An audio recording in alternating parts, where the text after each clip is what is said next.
Hello again from Monday Morning Motorsports. We did promise a studio for our next video, but we kind of remembered that we cover IndyCar too, and before we went back in for the O'Reilly's Auto Parts Xfinity Busch Grand National Series, that we do a quick update on the race that we just watched, which was a lot of fun. As a NASCAR guy, I enjoyed the IndyCar race. I've always followed IndyCar, but not nearly as closely as Kelly has, and so Kelly's going to kind of talk about the technical stuff, not technical as in car parts and things like that, but, you know, who did what and where. And I'm going to kind of talk about general mixing of crowds, NASCAR fans and IndyCar fans, open wheel fans. We saw some Formula One jerseys being worn around there. And what I thought it was as far as Phoenix Raceway, the impact on the Saturday spring race was like. So anyway, with that, let's get to it. What happened today in the race? So I made 3 notes here. My first one was Penske, all 3 of them in the top 8. This feels like a return to the Penske that we would expect to see. After their horrendous season last year. After DNFing a third of the races last year. It's a short oval. We know that they have a good package for the short oval. That's not a huge surprise. We know they're good here. But to actually see all 3 of them do well and not have any gremlins or any of those things that just kept happening last year, it feels like, okay, Penske's back and looking to be, I think, more competitive this year than they were last year, which is good for the series, I think. Everybody needs a villain. Yeah, that is true. And if you don't have a powerful villain, then... They're really good at fulfilling that role. We need someone like them back. We don't need Palou winning by 200 points again. Speaking of, things did not go well for Alex Palou today. And obviously, we've not seen the replay of this since we were sitting in the car after. I just thought he put himself in a great position as far up the track as he did, and we'll have to go back and watch that a little bit more closely. But the announcers were kind of blaming the car on the outside, and I don't remember who that was. And to me, though, VK was there, and he was as close to the wall as he could get, and I think Palou just came up into him and got spun into the wall. That's interesting that you mentioned that, because that was my thought too, and I was kind of disagreeing with the announcers there as we were watching it happen. Sometimes the announcers have superstar bias, and I felt in that moment that they had superstar bias. It's up to the spotter to be letting Alex know that there's a car out there and that he needs to stay down. I don't know if he was having, the car was pushing and understeering on him coming through there, or if he just didn't know that VK was there and he was moving up toward the wall. We'll have to watch the post-race interviews to learn more on that one. And I think it's interesting that he was involved in that so early, because it seems like for the last year, he's just had such good luck avoiding things like that and keeping his nose clean, having frankly boring races until the end, and having a good strategy, working his way through the field if he needs to. Very clinical. And so it will be interesting to see how the team rebounds going into the next race when they've had a setback that they haven't really had in a year. Right. I think that will be interesting. Yeah. What else do you have? Oh man, willpower. I am so feeling for willpower right now.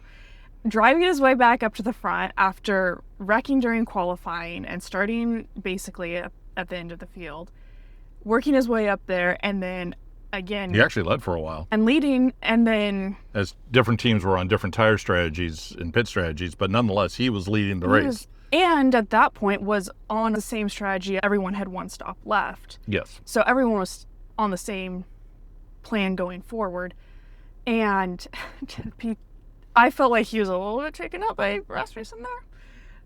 But again, I'll need to watch that over. Similar situation maybe to Palou and VK. Yes.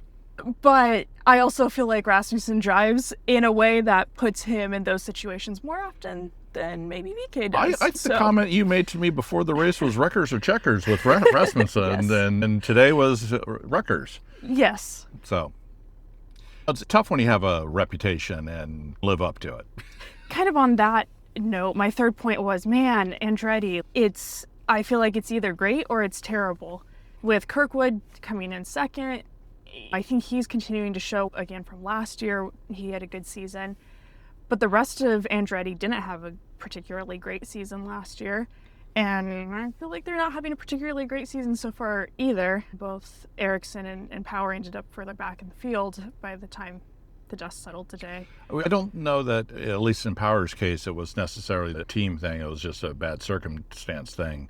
Whereas if you're looking at overall team performance, you had two of the cars performing quite well. It just feels like on the luck thing. Yeah, I was going to say they're not getting the breaks. They're not getting the breaks right now. Yeah. And crashing twice in St. Pete last week, not a great start either.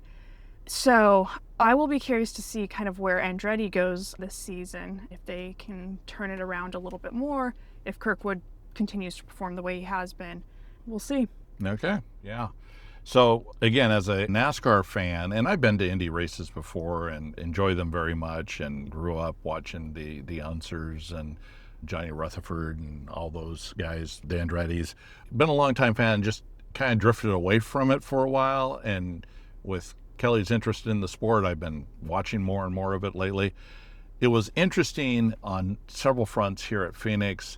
The mix, you can tell that there are two different demographics that are NASCAR fans and IndyCar fans, and you could spot them without looking at what they're wearing. You didn't have to look to see if somebody's wearing a Hendrick t-shirt or if they're wearing a Penske t-shirt. So that was interesting. But the thing for Phoenix I thought was excellent is, to me, the crowd, without knowing what the actual numbers were, was like double what we normally would get on a Saturday night for a O'Reilly Auto Parts race. So it was good to have a much larger crowd in the stands, more energy. When they were late in the race, they were making some passes. People were standing up and cheering and really getting into it. And so that was just a very different vibe and kind of fun to mix the crowds. And I don't know if people made new friends or not, but it's an experiment I liked. I'd like to see it again next spring, bring the Indy cars back with our NASCAR friends, and let's do this again. I'd like to see more of it at some of the other oval tracks. Of course, we had the crossover last week with the Truck Series at St. Petersburg, and the trucks put on a heck of a show, I felt, and they only had 7 laps of practice, and the way they handled that track was fantastic. It was a lot of fun. I'm really enjoying these 2 weekends of crossovers early in the season. I would also love to see more of this. I think it's fun watching the trucks go race at St. Pete on a street circuit. Not something that we're used to seeing, and they made it through the first lap without wrecking, so props to them on that. But I think it's fun having IndyCar here at the same weekend at Phoenix too, and definitely a mix of demographics, and hopefully it brings viewership kind of both directions, NASCAR to IndyCar and IndyCar to NASCAR. I think it's a situation of rising tides raise all boats. I think that applies here for both of these series. And we've seen NASCAR support series run with IndyCar for many years. I mean, the old Northwest series where I came from used to run the support race at Portland International Raceway for IndyCar. But this is the first time that I can remember, and I could be wrong, so in the comments, if there's another time, I don't ever remember IndyCar and the Cup Series sharing the same track the same weekend before. If that's happened before, let me know, but to have the top open wheel series in the United States and the top stock car series in the United States on the same weekend at the same venue, that's pretty cool. Yeah. Well, I think that's it. We got to get back in for the O'Reilly's Xfinity Busch Grand National Series race because I'm old and I remember all their title sponsors. And we don't necessarily cover that series, but if something outstanding happens, we'll give you a quick update on that as well. Until then, we'll be back, I guess, after the Cup race tomorrow. And we're going to try to catch the Formula One race tonight. Might be a little bit too late after walking about 10 miles today back and forth between the car and the racetrack. I'm old. It catches up with you. And then I got to stay up past my bedtime to watch a Formula One race on the other side of the world. All right, wrap it up. Okay, we're wrapping it up. We'll talk to you next time. We might do our wrap-up update a little bit later because we're going to have to drive home tomorrow after the race. And so, anyway, thank you very much. Have a great day. Like and subscribe. We are just getting started on this new channel, and we could really appreciate your support. Like, subscribe. More importantly, leave a comment down below. Do you like IndyCar and NASCAR being at the same venue on the same weekend? What are your thoughts? Let us know. Thanks. Thanks for watching our video. Bye.